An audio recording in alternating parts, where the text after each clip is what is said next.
Esse episódio conta com o apoio da editora Alaúde, uma editora que temos o prazer de ser parceiras. Além de ser super incentivadoras da alimentação vegetariana e vegana, é delas a nossa querida edição brasileira da Política Sexual da Carne, da Carol J. Adams, que motivou a criação desse podcast.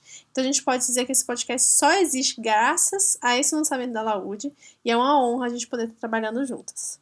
Sim, a Alaúde tem dezenas de livros sobre nutrição vegetariana, como super importantes livros do Dr. Eric Slywich, como Alimentação Sem Carne, por exemplo, além de inúmeros livros de receita, que ajudam demais quem está iniciando na culinária vegetal, mas também para quem quer explorar mais a cozinha vegetariana. Vocês fiquem ligados que a gente, obviamente, vai sortear alguns títulos para vocês. Vocês estão ouvindo Outras Mamas, com Thaís Goldcorn e Bárbara Miranda. E esse é o episódio 77, Receitas para não pedir delivery.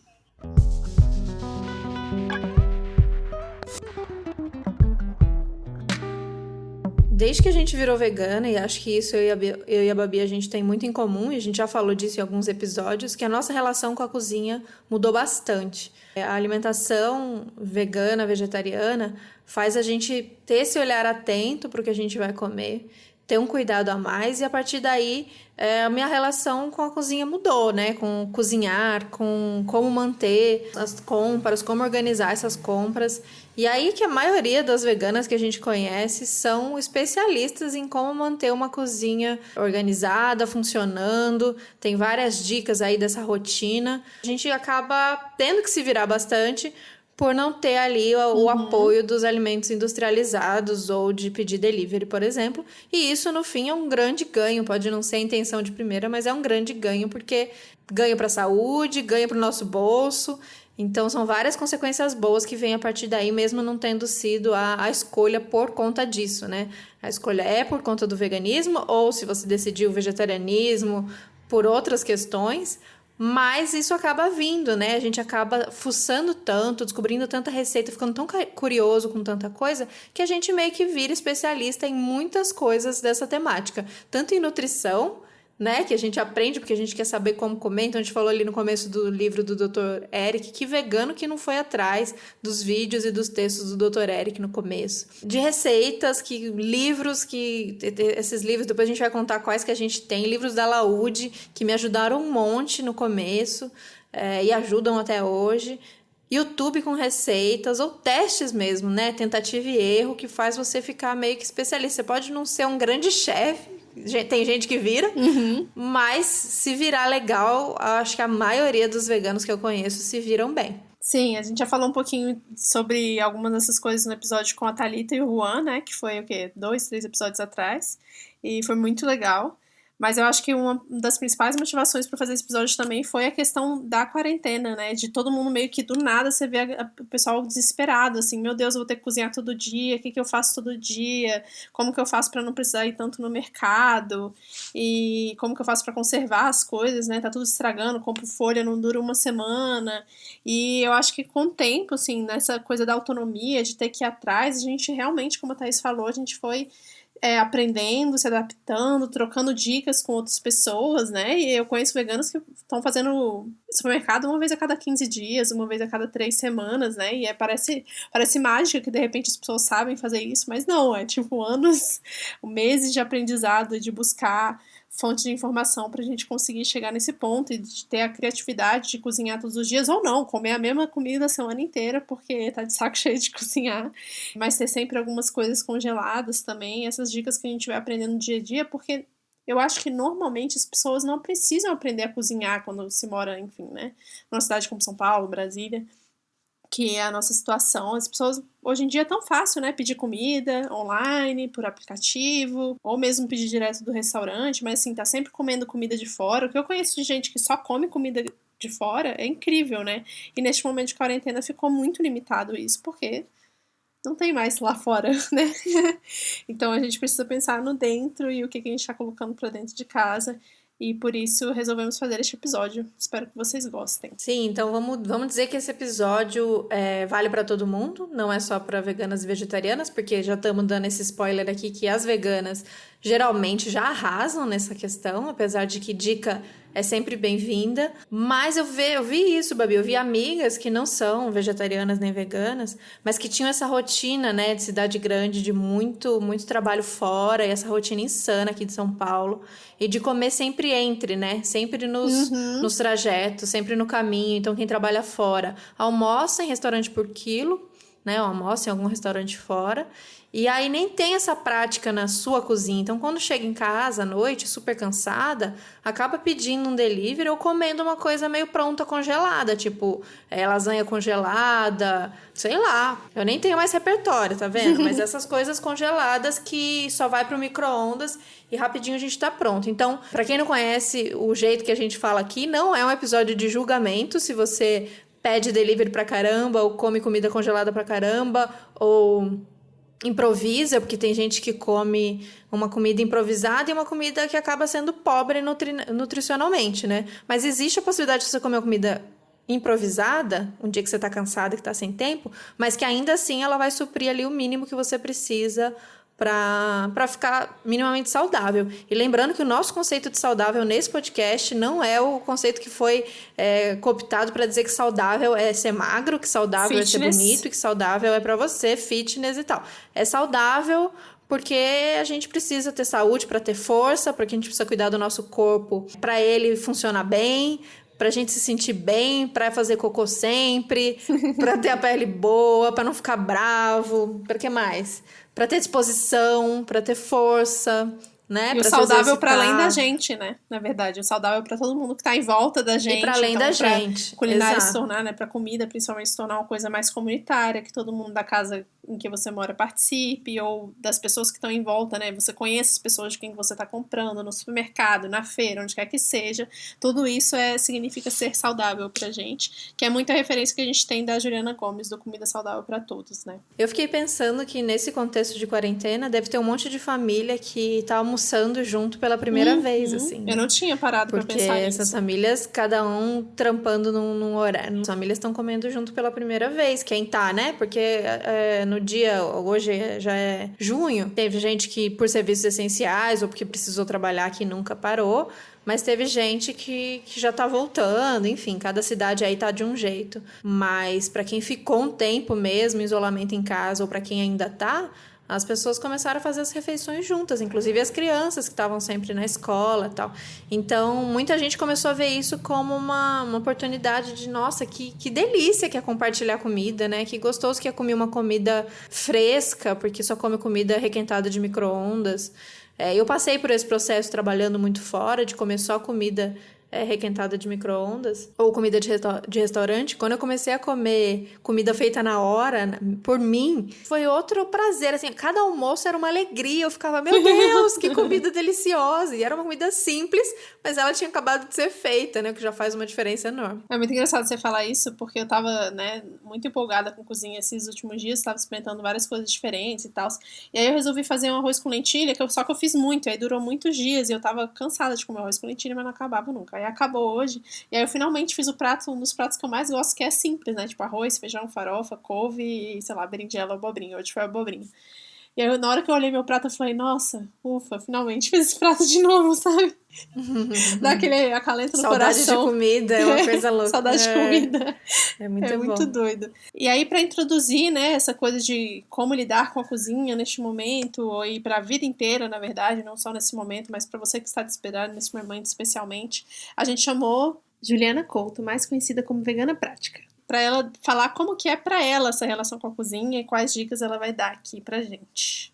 Babi, Thaís, que honra estar aqui falando com vocês. Minha relação com comida é uma questão assim que está sempre bem presente na minha vida, não só com o blog hoje, mas eu sou uma pessoa que tem diagnóstico de compulsão alimentar, então eu estou sempre pensando em comida. Chega à noite, assim, eu já quero pedir um lanche, pedir uma pizza, pedir qualquer coisa que possa me satisfazer de alguma forma. Só que, apesar de eu ter o Instagram que mostre várias diversidades de comida, comidas elaboradas, eu aprendi muito com o veganismo a gente simplificar a nossa alimentação e mostrar que os ingredientes eles não precisam ser super super, super elaborados. Eu posso comer uma mandioca no jantar, posso comer uma pipoca, posso comer um pão com feijão dentro. É algo que eu tô aprendendo, assim, caminhando para esse caminho, porque já faz um tempo que eu não uso esses aplicativos, tipo iFood, Uber Eats, mas é preciso também a gente junto, não só se sentir que tá se privando de alguma coisa, mas juntos a gente se sentir completa e satisfeita com o que a gente opta, assim, uma alternativa a isso, né? Lá no meu blog tem algumas receitas que são feitas em uma panela só, que eu gosto bastante, assim, para quando a pessoa não, além de não estar afim de fazer nada, ainda também não tá afim de lavar uma louça danada, porque eu acho que tem essa questão ainda, a sujeira que a gente faz, a louça que a gente tem que lavar. Então não é preciso, né, fazer tanta bagunça assim. Tem bastante receita lá de macarrão de uma panela só, de arroz com lentilha de uma panela só. E são coisas que a gente pode ver que vão nos dar bastante prazer comendo e sem a gente ficar tão cansada, né? Eu gosto muito de comer feijão, o feijão do almoço mesmo. Depois eu refogo ele na frigideira até ficar bem amassadinho, bem reduzido assim, grosso. E eu como ele com torradinha, faço um guacamole. Eu amo comer isso no sofá, assim, vendo um filme. Muito obrigada, Ju, por compartilhar sua experiência com a gente. Isso que você falou sobre simplificar a cozinha é muito legal. E é super importante, né, para construir uma ideia de uma culinária mais acessível, prática. Imagino que daí seja seu nome no Instagram. E ainda assim gostosa, que traz esse conforto que só a comida tem essa capacidade de trazer, né? E aí eu queria te perguntar, tá? E já vou falar aqui e já vou pedir para você falar também quais são os ingredientes que não podem faltar na sua casa. Além de arroz e feijão. Arroz e feijão não vale. Arroz e feijão sempre tem que ter. Arroz e feijão tem que ter. Mas eu sou a louca do tofu, então tofu sempre tem que ter. Banana sempre tem que ter. Aveia e pasta de amendoim. Nossa, é mesmo. Acho que é isso. Aqui eu adiciono a couve. Couve sempre tem que ter. Couve sempre tem. E coentro. Coentro sempre tem. Não, coentro não tem sempre não, mas tem de vez em quando. Mas eu acho que os grãos são essenciais completamente. O grão de bico, tipo, eu gosto muito, mas eu acho que eu gosto mais de feijão do que de grão de bico, sabia? Eu gosto mais de feijão do que de grão de bico. O grão de bico, ele é bom para os preparos, né? Eu sou louca num hummus, por exemplo. Então, eu tenho mais para fazer hummus do que para comer ele purinho, assim. Mas eu enjoo, então eu tento revezar bastante. O feijão eu nunca enjoo. O feijão, gente, a gente tem que falar só sobre o feijão, né? Porque... um episódio só sobre feijão, eu acho. A gente vai dar a dica que a nossa amada Sandra Guimarães, Papa Capim, ela tá fazendo no Instagram dela uma hashtag, né, que é curso culinária Papa Capim. E ela falou sobre isso do feijão, que a gente tá perdendo essa coisa da essencialidade do feijão, de que precisa ter feijão. Tem gente que não come feijão, gente que é brasileira e não come feijão. Vê se pode um negócio desse. Indignante. E o feijão é maravilhoso. Os inúmeros tipos de feijão. A fonte de proteína maravilhosa que ele é. Isso que eu ia falar. Feijão é maravilhoso, sabe? E é gostoso e sacia. Então, com certeza, o feijão tem que estar aí na sua lista de prioridades. Sim. E aí tem os tipos de feijão, né? Eu gosto sempre de dar uma variada. Então, sei lá, eu não compro feijão toda semana, porque não faz sentido, porque você compra 1 quilo de feijão, dura muito tempo, né? A gente não consegue imaginar o quanto que dura. Mas sempre tem a dica essencial de deixar de molho, porque senão muitos gases. E isso eu acho que é a regra número 1 que o vegano aprende, é a quantidade de tempo que você tem que deixar as coisas de molho pra cozinhar, porque fica todo mundo com muitos gases no começo. E isso resolve depois do tempo. Porque isso quer dizer que a flora intestinal não tá acostumada a comer essa quantidade de grão. E ela vai se acostumar um dia, né? Se você continuar insistindo. Então eu fico intercalando entre feijão preto, feijão carioca, e quando eu acho feijão fradinho, que é o meu favorito, ou feijão verde, aí eu vou pra esses. Que eu acho, inclusive, que eles têm mais essa versatilidade que o grão de bico tem, por exemplo, pra fazer um hambúrguer, uma pastinha. Eu gosto de comer o fradinho como salada, sabe? Ele gelado com tomate picado e coentro, ou pra quem não gosta, salsinha, cebolinha. Esse lance de deixar os grãos de molho é muito importante. Eu achava antigamente que a gente deixava as coisas de molho, que era o que minha mãe falava, o que a avó falava, que era pra cozinhar mais rápido e aí gastar menos gás, né? Pra ficar menos tempo na panela de pressão. E aí a gente tendo esses problemas intestinais, a gente sabe da importância de deixar de molho justamente para sair esses fitatos que são antinutrientes. Então, mesmo que você não sinta um desconforto, é importante deixar os grãos de molho para você não absorver esses fitatos. Então, e não é molhinho de 2 horas, não. É molho pesado mesmo. É deixar lá 8 horas, 10 horas, 12 horas, trocando a água se for necessário, se estiver muito quente e tal. E aí você, falando em praticidade, você colocando isso como um hábito, você pega esse costume, né? De sempre ter alguma coisa de molho. Ou então ter essa rotina num final de semana que você vai deixar de molho, mas aí você faz um montão faz 2 logo de cara. Eu já faço logo um feijão carioca e um grão de bico, né? Um em seguida do outro. E aí já congela uma parte, que é para não ter que ficar também toda hora botando alguma coisa de molho. Geralmente eu tiro. Agora não mais, né? Que agora não existe mais dia de semana, final de semana, virou tudo uma grande bagunça. Mas quando eu trabalhava de segunda a sábado à noite eu deixava de molho pra domingo cozinhar. Normalmente, é engraçado, né? Eu não tenho muito desse dia de semana, porque eu trabalho de casa, sempre trabalhei. Mas eu também acabo deixando no final de semana também. Já deixo de molho, já cozinho e é isso. E mesmo quando eu não vou cozinhar direto, eu tento comprar sempre feijão fresco na feira, né?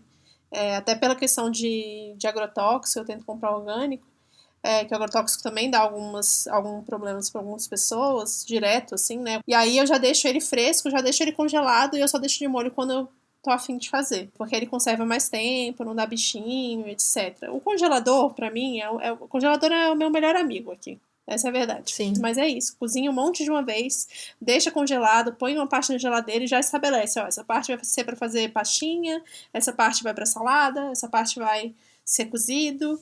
E aí fica muito mais fácil, né? A gente não precisa mais pensar na cozinha todos os dias no que vai fazer, porque sempre vai ter alguma coisa pré-pronta na geladeira. Uma dica que eu tenho, que eu aprendi ao longo desses anos sobre congelamento, são 2. Uma é você não congelar em potes tão grandes, que às vezes assim, você fez um monte de feijão, aí você congela aquele pote de sorvete gigante de feijão, aí você congela. Aí quando você quer uma porção, você tá com aquele bloco de gelo, e aí você não pode descongelar e recongelar, aí você fica tentando quebrar, aí vira uma pasta. Não, pequenos potes da quantidade da porção que você sabe, a não ser que você vai descongelar para ir comendo aí durante vários dias na semana, beleza, mas tenta organizar isso em potes menores. E a outra dica é colocar o que seja numa etiqueta, seja do seu tipo de pote, se der para escrever direto nele, o que é e quando foi que você fez. Para também, geralmente os alimentos congelados duram bastante, mas já teve vez de eu deixar para sempre, nem saber mais o que é. Você vê uma grande pasta congelada ali de uma cor que você já nem sabe o que é,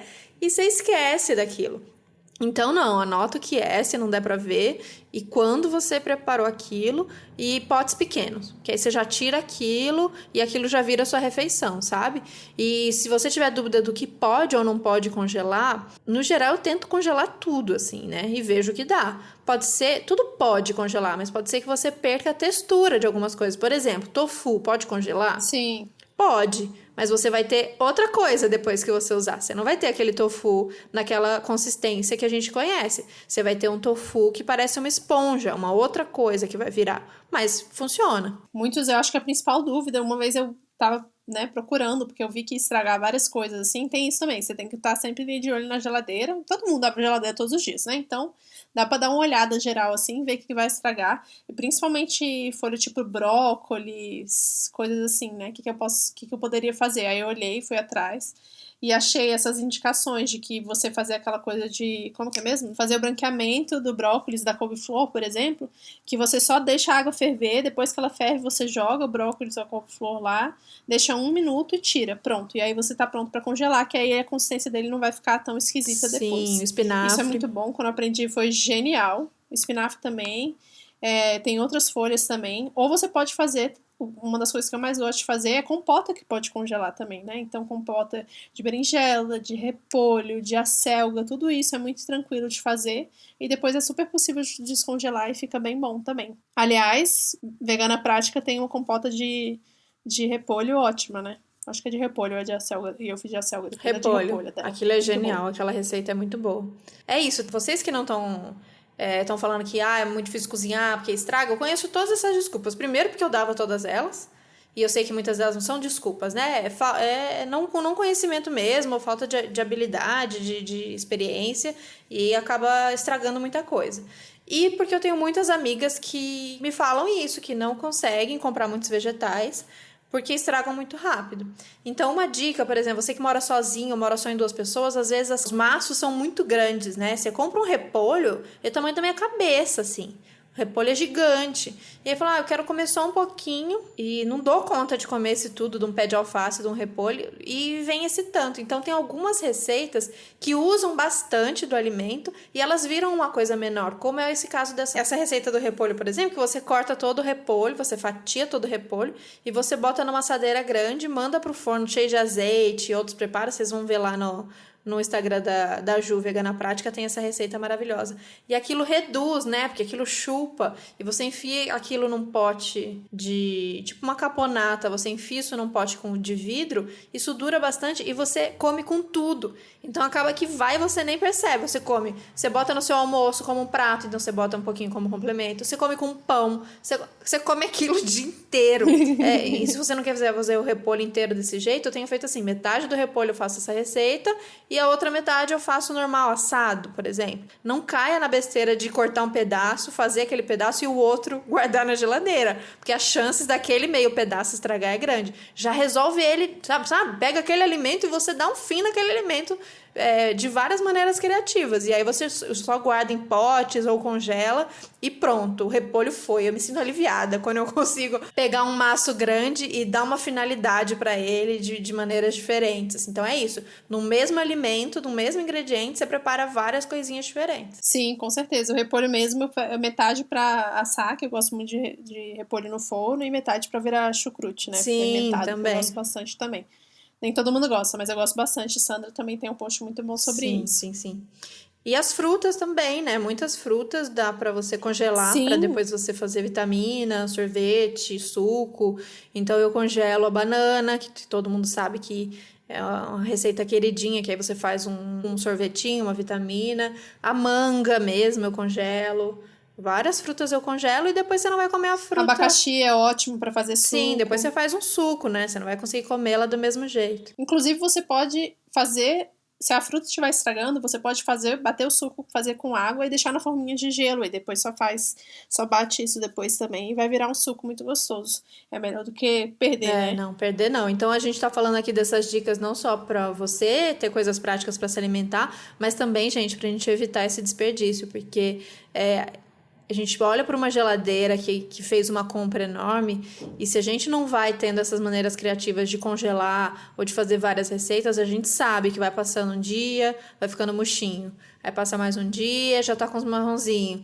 E aí o fim disso muitas vezes é o lixo.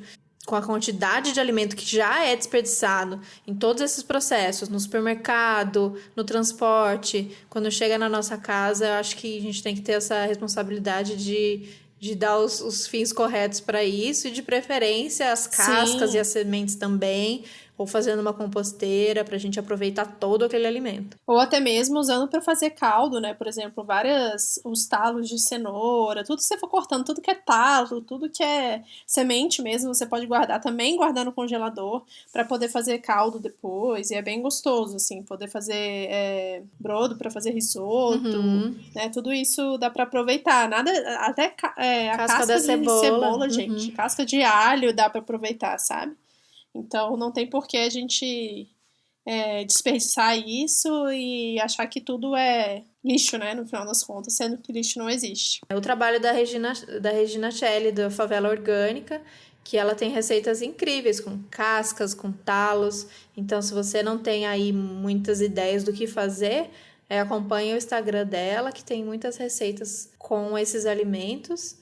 E ser criativo também, né? Que no fim de tudo é testar, gente. Coisas que você nem imagina que poderia dar uma boa receita, alguém criou a partir do olhar para aquilo e falar, isso aqui eu não vou jogar fora, não. Olhar para uma casca de banana e falar, não, é alimento, isso aqui alguma coisa deve dar para fazer. E aí surgiu alguém que inventou de fazer a casca louca com a casca da banana. Então, olha para os alimentos dessa maneira criativa e quebrando um pouco do que as coisas que a gente aprendeu, né? De que existem coisas que são descartáveis, que são lixos. Comida, gente, a comida vegetal, tudo é comida. Existem coisas que não são tão digeríveis assim, mas é tudo questão de tato mesmo, né? A Sandra fala muito isso, dessa autonomia de você olhar, sentir, experimentar o que funciona, o que não funciona.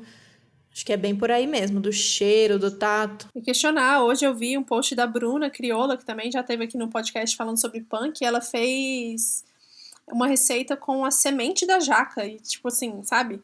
Eu acho que parte do questionamento da pessoa de, o que que eu posso fazer com isso? Será que o arroz eu só tem essa forma de comer? Ou eu posso comer de algum outro jeito, né?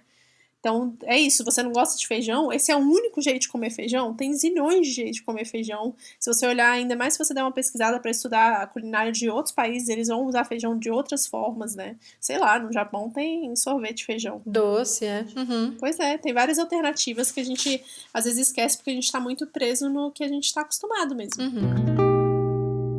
Daí a gente pediu para vocês para mandarem pra gente relatos de como vocês organizam a alimentação de vocês, sendo veganas, como que é na cidade de vocês, porque a gente queria ouvir histórias diferentes, né? Eu e a Babi estamos aqui, eu tô em São Paulo, ela tá em Brasília, e a gente sabe que existem realidades muito diferentes das nossas.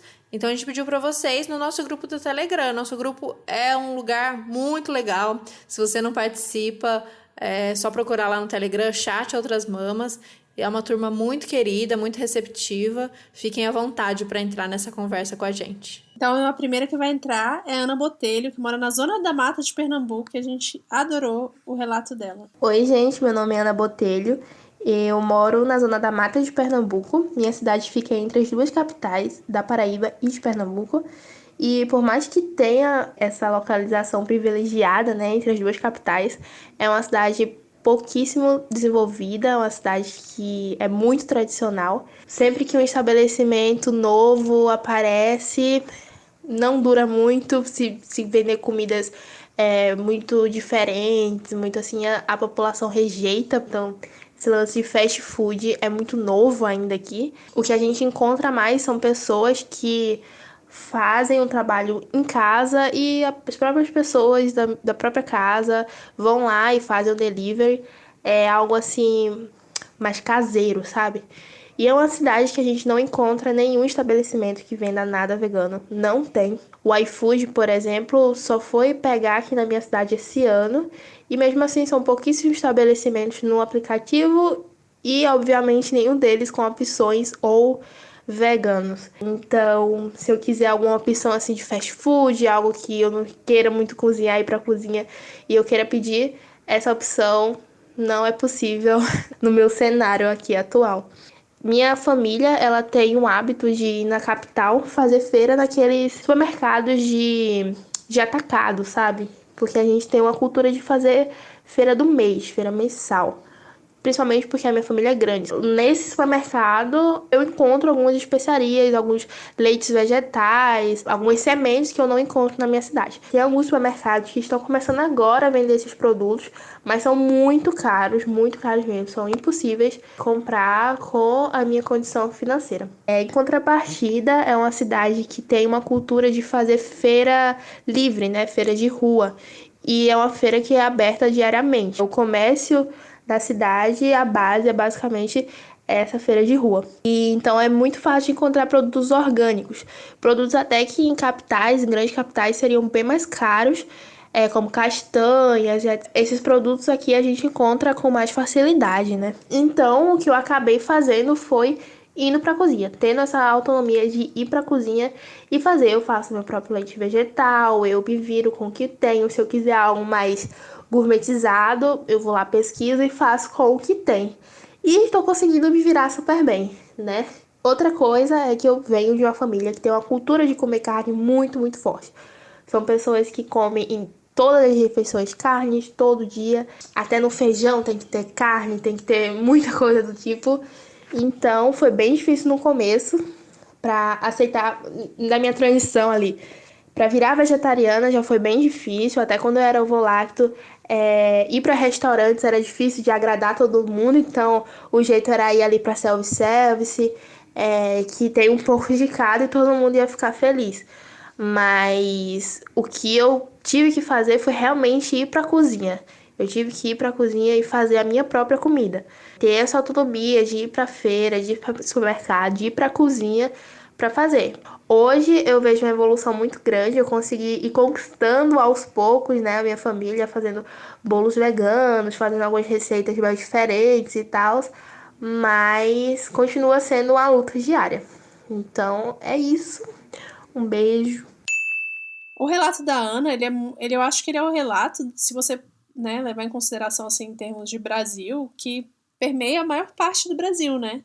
Cidades que são médias ou pequenas e não têm, ou são muito novas nesse sistema de delivery por aplicativo que as pessoas ainda não estão acostumadas a usar e não entendem muito bem como funciona, porque elas já têm uma rotina. Essa cultura de fazer compra do mês, eu acho que é uma coisa muito nossa, né? Sei lá, a minha família também sempre fez compra do mês, né? E de ir na feira toda semana. Por mais que tenha essa diferença de cidade grande, cidade menor, interior e capital, ainda tem algumas coisas em comum. E é muito curioso, né? Quando a gente fala de receitas para não pedir delivery ou receitas para não pedir nada de fora, né? Para você não precisar pedir comida de fora, a primeira coisa que vem é, na minha cidade não tem opção vegana, né? Uhum. Mas o que é comida vegana? E a gente tá sempre falando sobre isso aqui, né? Eu lembro uma vez que a gente tava numa roda de conversa nossa lá em Curitiba, você lembra disso? Lembro. E aí uma menina da plateia, na hora da pergunta, falou assim, muito fácil pra vocês, porque lá na minha cidade, é uma cidade pequena e não tem nada vegano. Aí a gente assim, não tem nada vegano? Ela falou assim, não, nada, não consigo porque não tem nada vegano. E a gente, mas e os alimentos naturais? E arroz, feijão, couve, beterraba, rabanete, repolho, berinjela. A gente foi indo.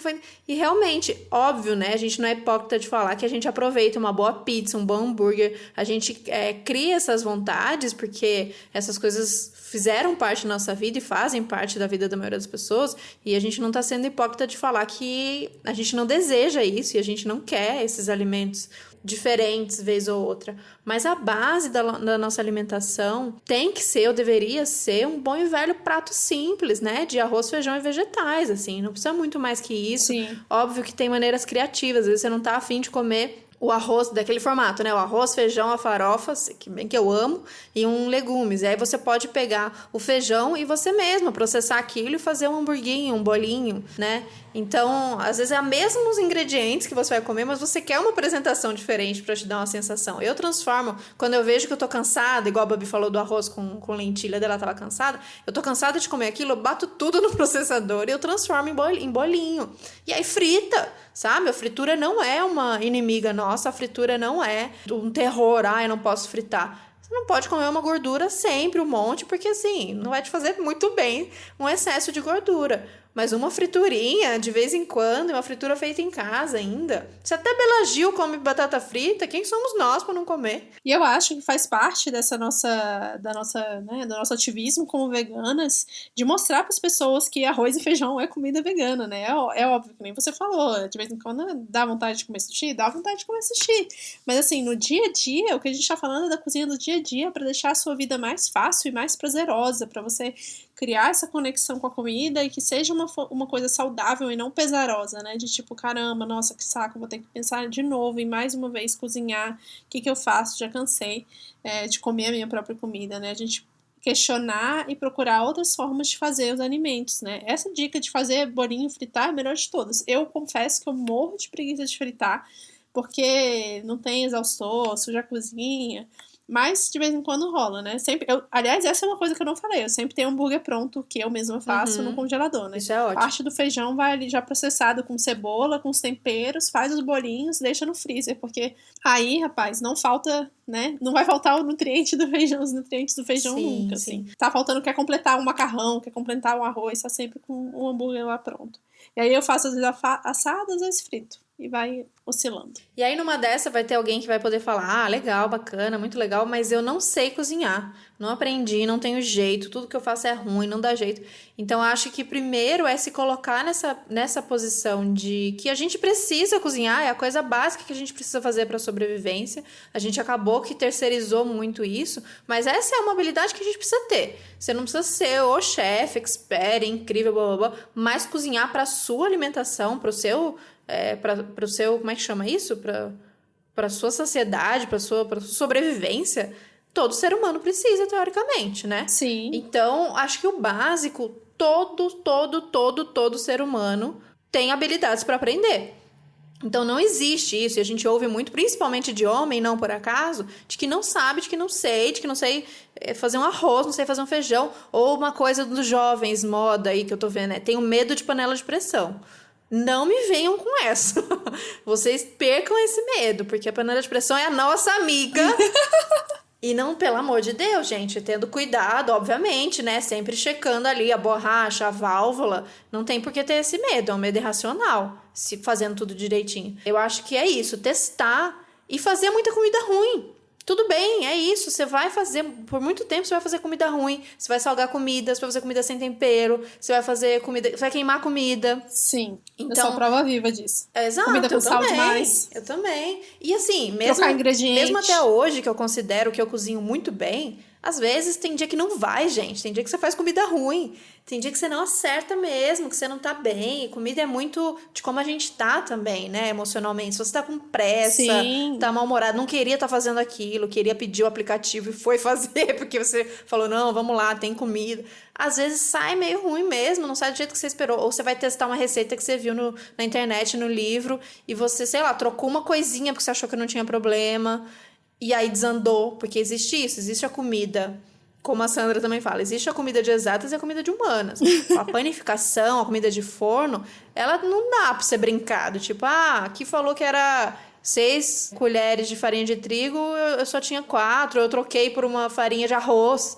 Não é assim que funciona, então vai desandar. E tudo bem desandar também, né? Poucas vezes você perde isso. Às vezes fica ruim a ponto de você ter que jogar fora. Mas é raro. Às vezes só não ficou do jeito que você queria. Um bolo que solou, uma comida que ficou sem tempero, mas aí depois você acerta o sal no prato. Paciência, joga ketchup em cima.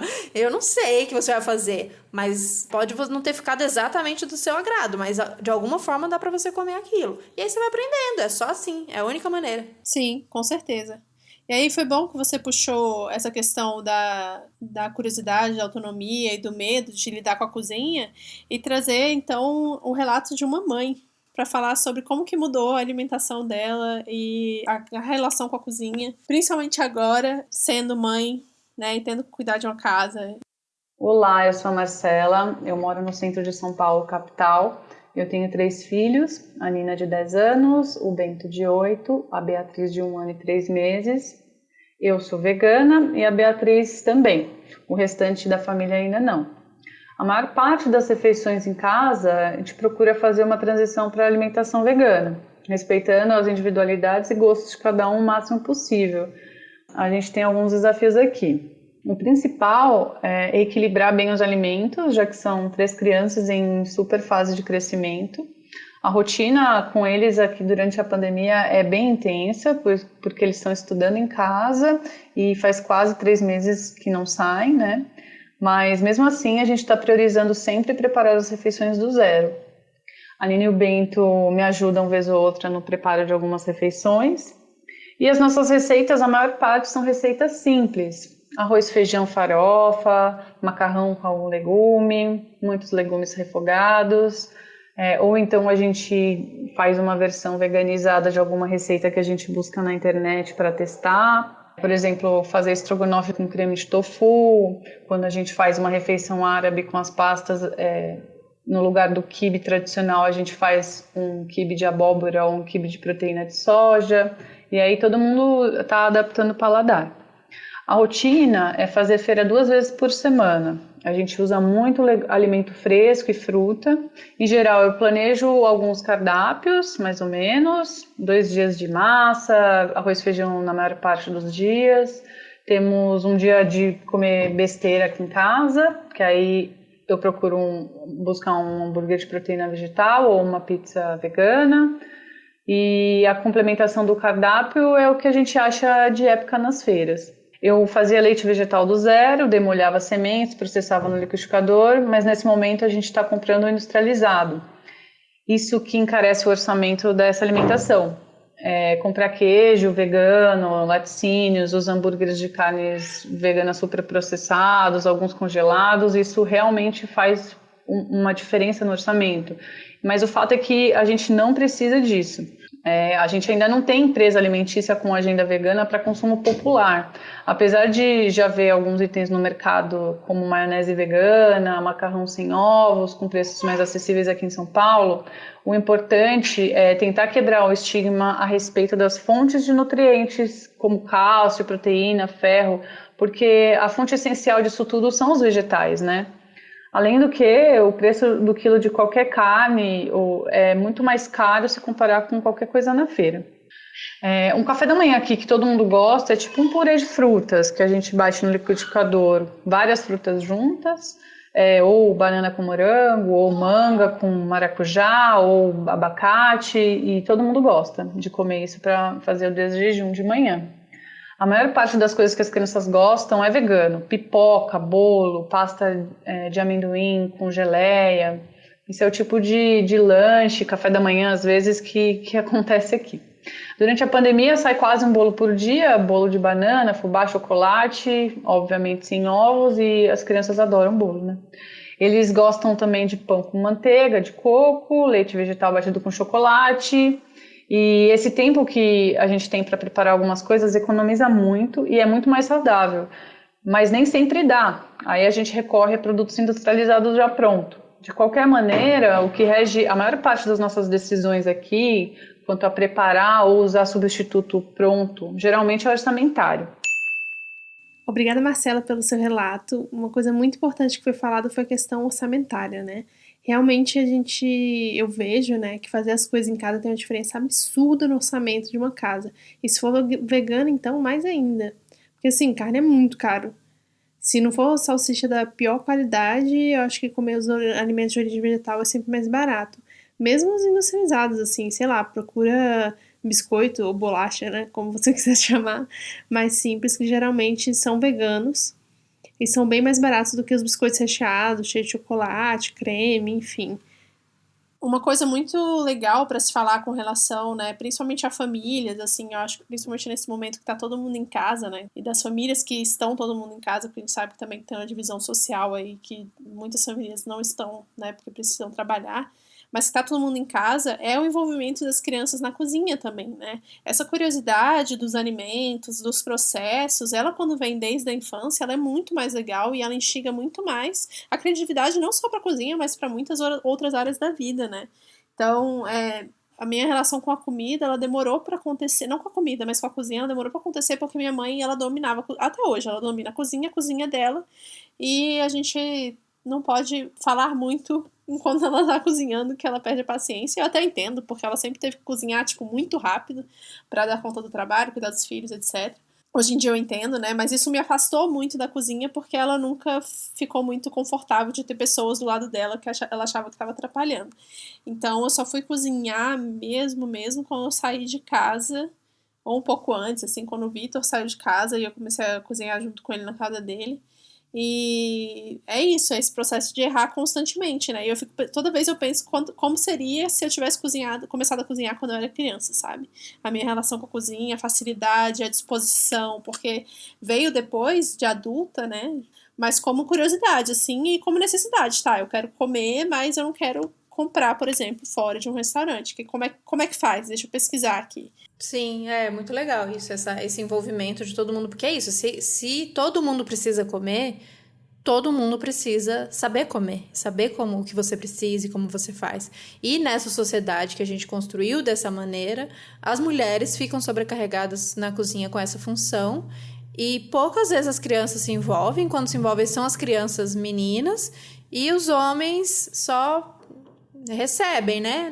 É óbvio que a gente sabe que isso, ainda bem, já mudou em muitas famílias, mas na grande maioria ainda essa é a realidade. Então, envolver todo mundo que vai comer no processo é muito legal. Além de tirar esse peso daquela única pessoa, eu lembro que a minha mãe, meu pai cozinhava bastante, mas o que ela mais reclamava não era o trabalho de ter que cozinhar, era ter que pensar. Tem que ter ideias. E ela falou, eu não aguento mais ter que pensar no que vocês vão jantar. Ficava desesperada. Então, esse trabalho... Sim, minha mãe também. De pensar nesse cardápio semanal dessa família, dessas pessoas, não é só o trabalho de comprar, fazer e lavar louça. tem o trabalho do planejamento também, do pensar o que vai comprar e depois que comprou, olhar para aquela geladeira, abrir aquele armário, aquela geladeira, aqueles segundos que você fica parado olhando para aquilo e ter essa habilidade de pensar numa coisa, esse que eu consigo juntar com esse. Tem gente que já compra, acho que a Babi faz isso, né, Babi? Acho que ela já compra pensando no que ela vai fazer. Eu não. Já. Total freestyle. Eu compro o que tá bonito na feira, ou no sacolão, ou eu compro o que me chamou a atenção na hora, ou para falar bem da verdade, meio que o de sempre, que é uma coisa que eu tenho que melhorar.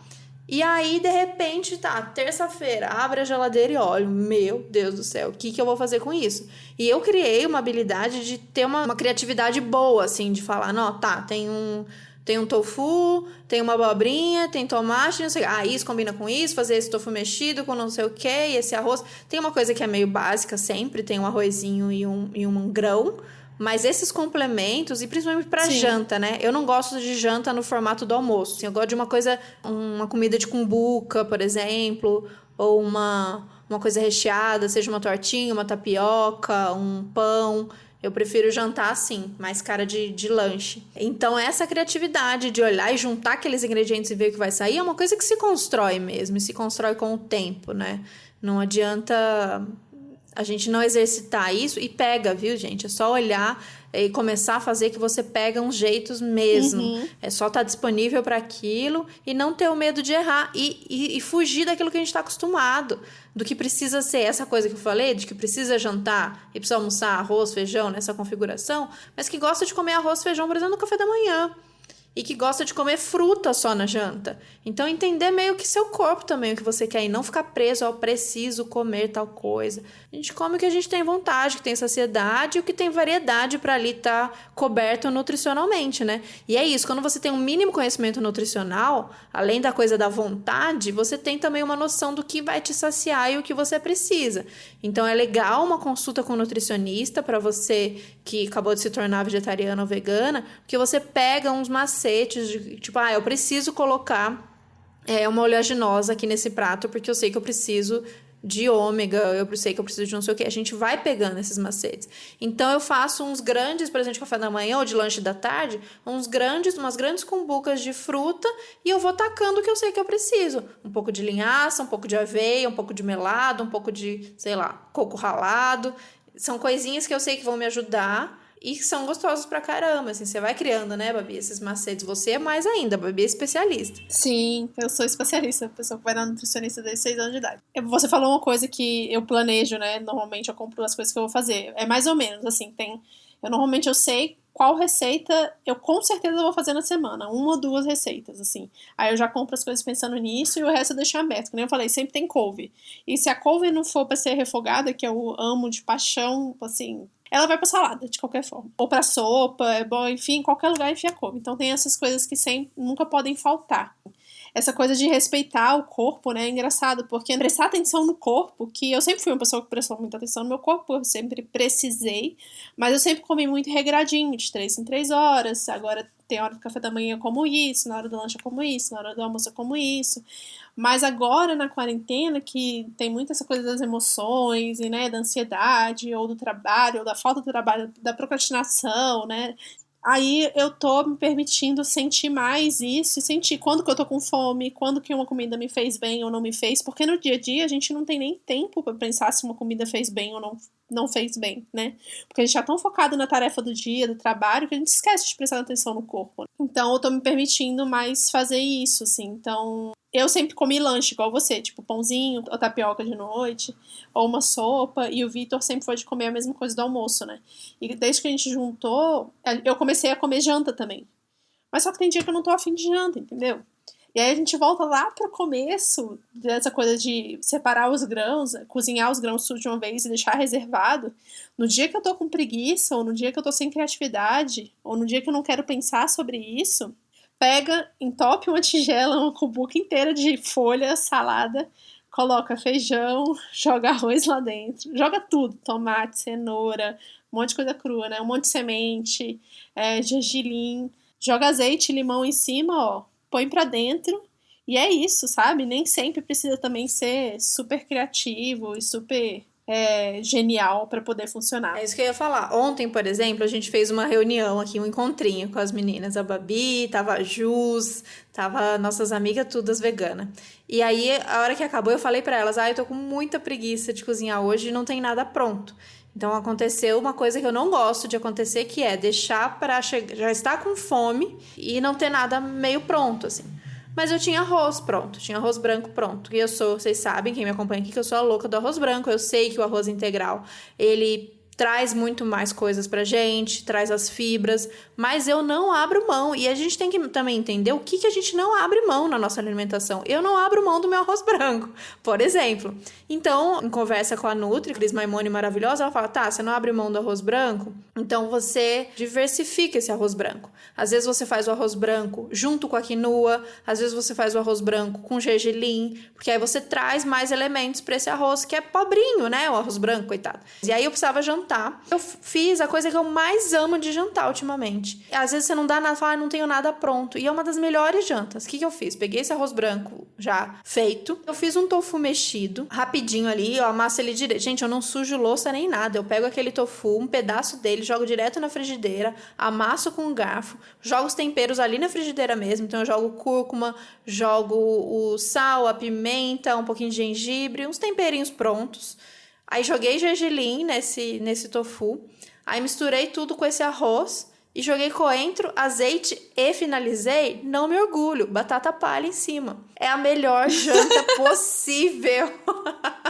É a melhor janta. Isso é muito gostoso, é muito maravilhoso. É bom, voltando pra época que eu comia arroz com ovo no jantar quando eu tava com preguiça. Sim, é isso. É a lembrança do arroz com ovo. Tá melhor, tá mais saudável do que o arroz com ovo, pô. Muito mais. Vamos chamar então agora o relato da Ana Liz. Oi, eu sou a Ana, tenho 26 anos e eu moro num bairro de periferia aqui da zona sul de São Paulo, no distrito do Capão Redondo. Eu me tornei ovo-lacto-vegetariana quando eu estava com 15 anos. Comecei meu processo de transição para o veganismo em 2016, mas eu só fui me tornar vegana de fato no ano passado. E foi nesse período também que eu me formei na minha primeira graduação, arrumei um trampo novo e eu decidi continuar a estudar, então a minha rotina ficou muito corrida, assim. E aí, falando no contexto pré-pandemia, eu chegava a demorar até 2 horas para chegar no trampo, pegando metrô, trem e ônibus. E tudo isso estudando e com a grana curta. Então, eu tive que me adaptar bastante, assim, para conseguir fazer o veganismo ser funcional nesse contexto. E aí, eu me organizei da seguinte forma. Eu geralmente tirava parte do meu fim de semana para cozinhar. E aí, pensava num cardápio que eu pudesse estender ao longo da semana. Então, pensava em coisas que fossem práticas de fazer, práticas de levar na marmita, que eu pudesse congelar ou que durassem durante a semana toda na geladeira.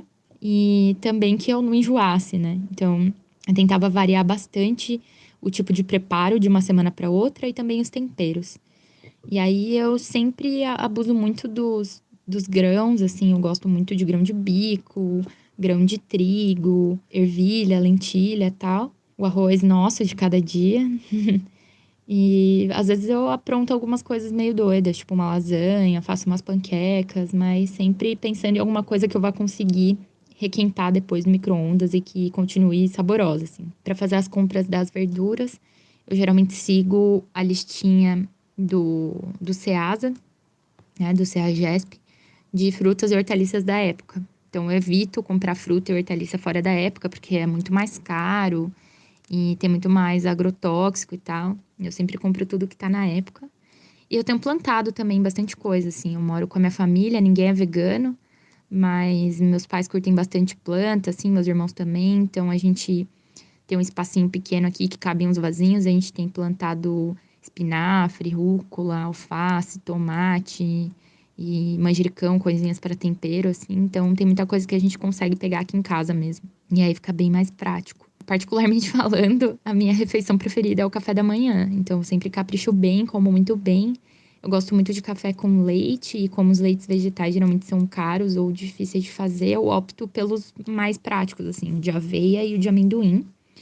Então, o de aveia eu gosto muito de usar em vários preparos. É super fácil de fazer, super baratinho. E o de amendoim eu gosto muito para beber. Então, isso sempre tem por aqui.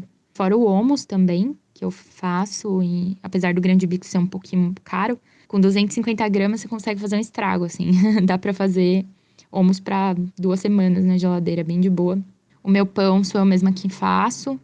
Geralmente uso o fim de semana também pra isso. E é bom que eu consigo socar bastante, sovar a massa e descontar a raiva do presidente, então é ótimo. E pasta de amendoim, enfim, essas coisinhas eu gosto bastante pro café da manhã. E como uma boa filha de nordestino, cuscuz nordestino e tapioca são meus melhores amigos, assim.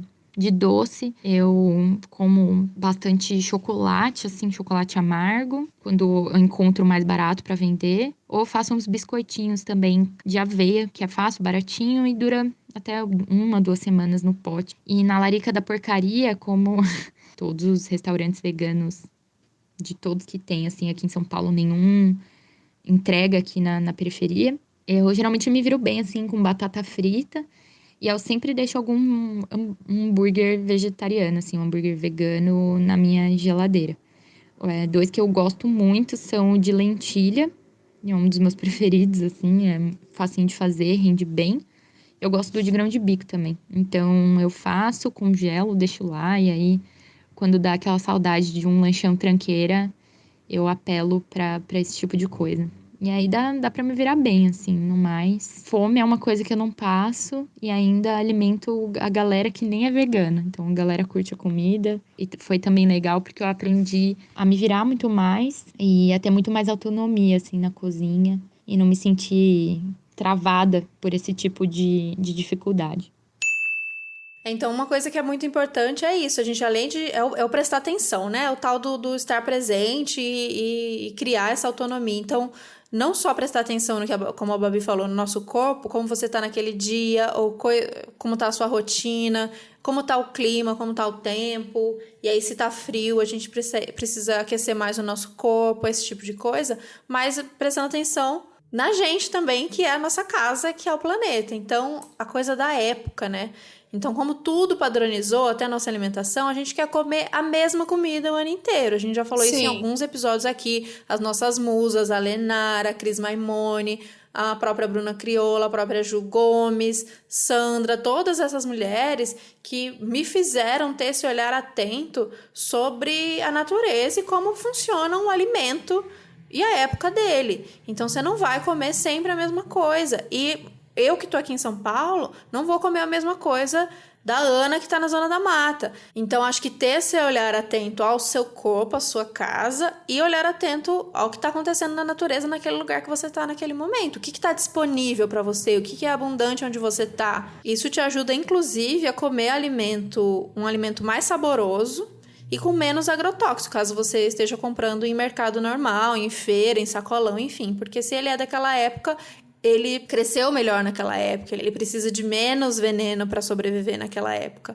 Então acompanha isso, acompanha as estações e acompanha qual que é o alimento típico de onde você mora, funciona bem onde você mora e naquela época do ano, naquela estação do ano. Né? Sim, com certeza, gente. Olha, agora a gente tá na época de tangerina. Tem coisa melhor do que tangerina? Não existe. Assim, todo meu lanche agora é tangerina. Dá um upzinho, né, na vitamina C, na vitamina D, dá uma recarregada no sistema imunológico, é uma beleza. Então, gente, como a Thaís falou no começo do episódio, não é pra você se sentir julgado ou se sentir mal porque você pediu delivery ou porque você precisou comprar comida de um restaurante, né? Até bom, na verdade, nesse momento que a gente tá vivendo agora, a gente incentivar e ajudar principalmente os amigos que têm restaurante ou tá tentando sobreviver aí, pagar as contas. Não é sobre isso, não é sobre você nunca comer comida congelada ou ultraprocessado e processado, né? A gente sabe que muitos locais do Brasil é a única coisa que chega mesmo.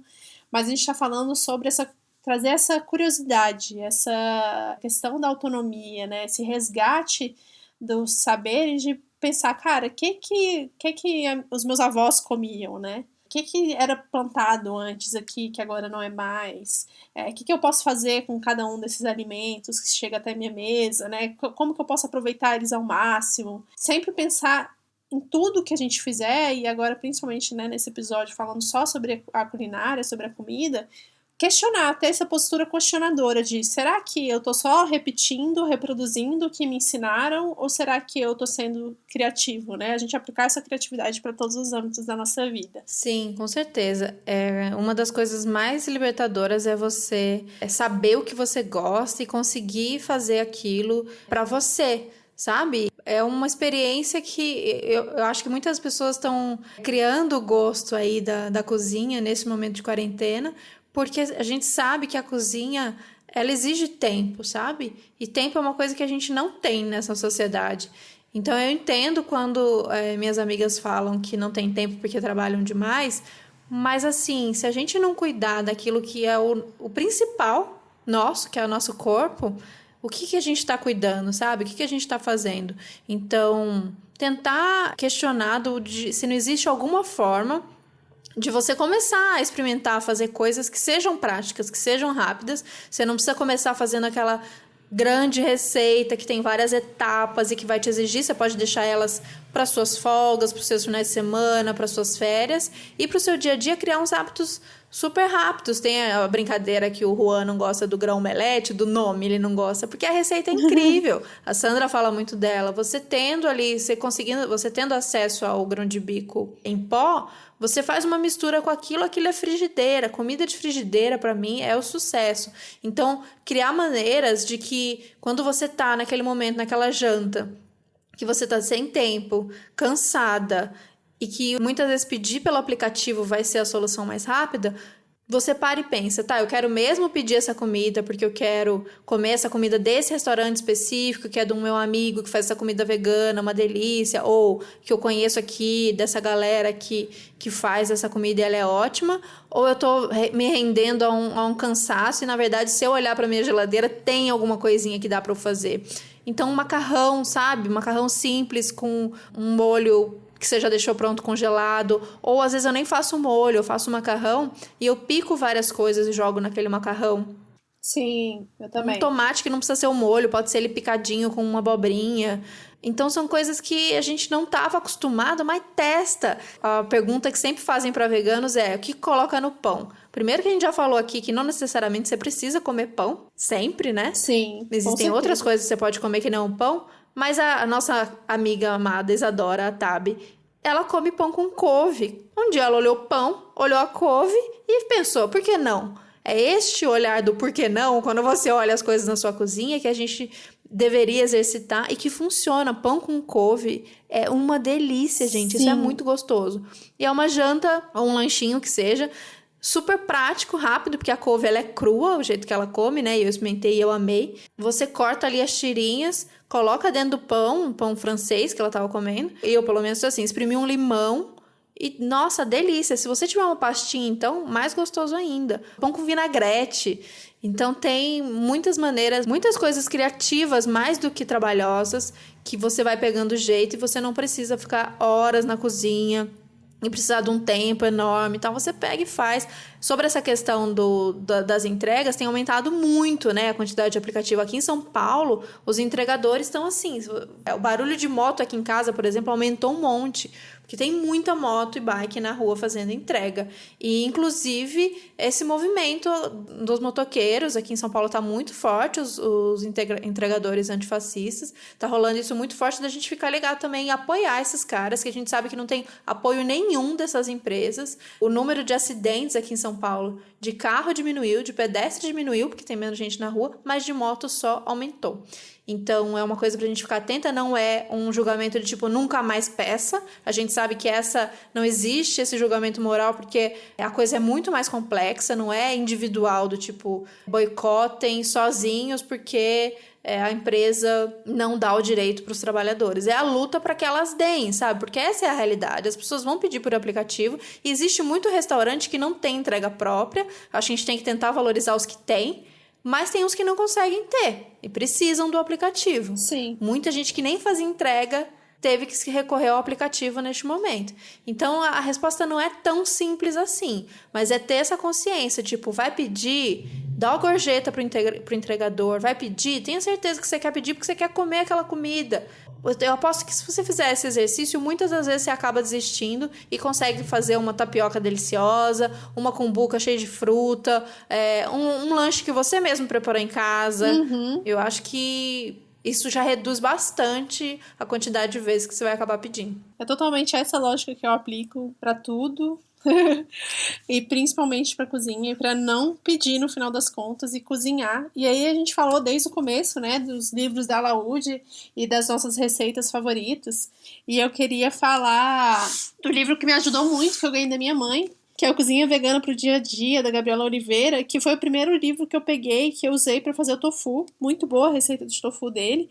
E ele tem receitas muito, muito boas. E a parte que eu mais gosto é a parte de cereais, que eu não vou dar receita nenhuma específica, mas eu vou falar uma das coisas que eu mais gosto de fazer, que é um curry, né? Que, pra quem não conhece, o curry é um tempero, é uma mistura de temperos muito usada na Índia. Tem também o gram masala, mas que ele normalmente vem no tempero pronto, que tem muito açafrão, e eu não gosto muito de tempero pronto, e eu fui atrás para descobrir o que tinha de tempero no curry, mas é basicamente o açafrão, né, a cúrcuma, canela, cominho, várias misturas de vários temperos, principalmente esses temperos mais fortes, né, páprica, que se você fizer na mão, né, uma batida nos temperos, frita a cebola e os legumes que você tiver já mais, por exemplo, cenoura, se você quiser, frita isso com castanha, joga leite de coco e joga um grão, tipo grão de bico ou um feijão mais neutro e taca em cima do arroz, ó.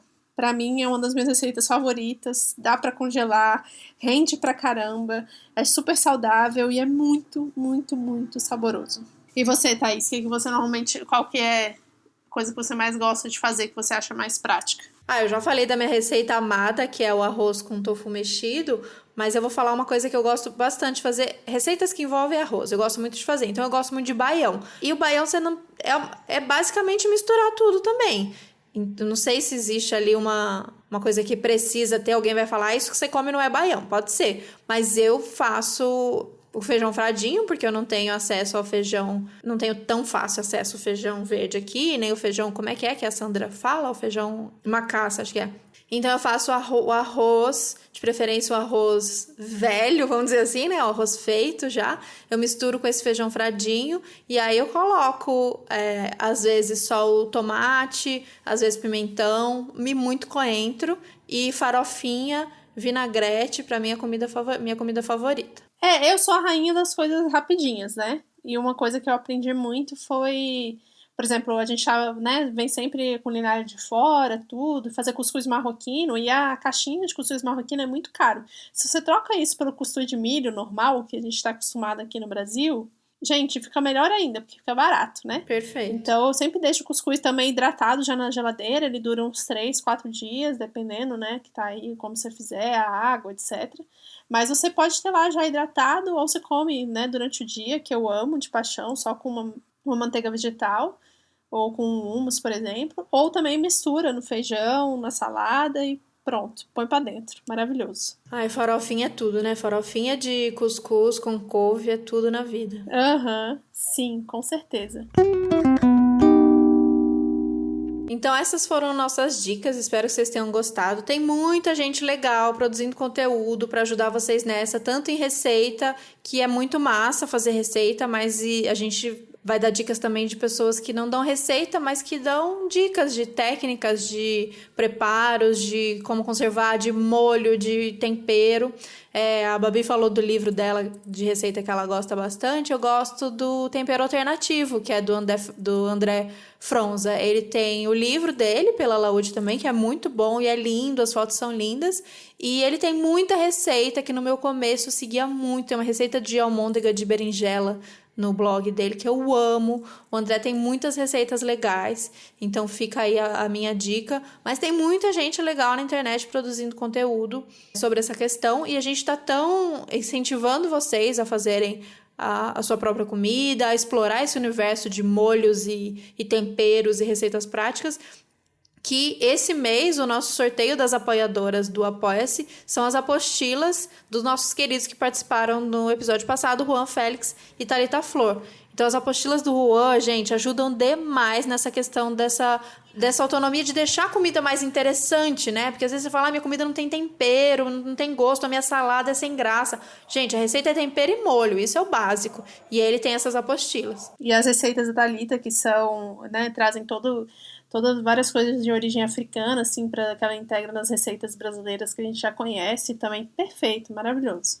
Muito bom, já testei 2 e tô ansiosa para testar o resto. Então vocês até semana que vem, entrando lá no Apoia-se, vocês participam desse sorteio, mas também procurem o trabalho deles, entrem em contato que vocês podem comprar direto com eles. A gente vai deixar no nosso Medium dessa vez muita dica boa, então tem a Carol do Cebola na Manteiga, a própria Sandra Papacapim, Regina Celli do Favela Orgânica, a Luísa do Alfacinha, Não Como Só Alface, a Caroline Silva do Afrosoul, a Marília Arcângelo, o Vegui, que tá arrasando nas receitas. Sim. Esfirra aberta, doce de leite, bolo, muita comida dessas que dá vontade mesmo, esses desejos que a gente tem. Então tem muita gente legal e a gente vai recomendar tudo para vocês. E acho muito massa ter livro também, é uma coisa legal de ter, porque livro, né, gente? Vamos incentivar aí a cultura de ter livro em casa. E livro de receita tá muito conectado com essa memória da cozinha, né? Dos livros de receitas das nossas mães, das nossas avós.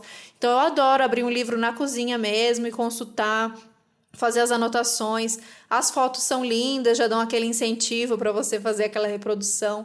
Então, você que desde que está começando a se aventurar na cozinha vegetal, acho que vale a pena vocês investirem em alguns livros de receita, mas também para quem já quer ir para um outro, já cozinha, mas quer ir para um outro nível de testar receitona mesmo, receita de etapa, receita para ficar bonita, se desafiar na cozinha. As receitas de exatas, né? Receitas de exatas, que aí já é um outro nível que é muito gostoso também para quem está disposto a aprender. Além disso, a Alaúde tem um blog, que também eles divulgam receita lá, e em breve vai sair uma entrevista com a gente no blog, então fiquem de olho, e vamos sortear os livros, né?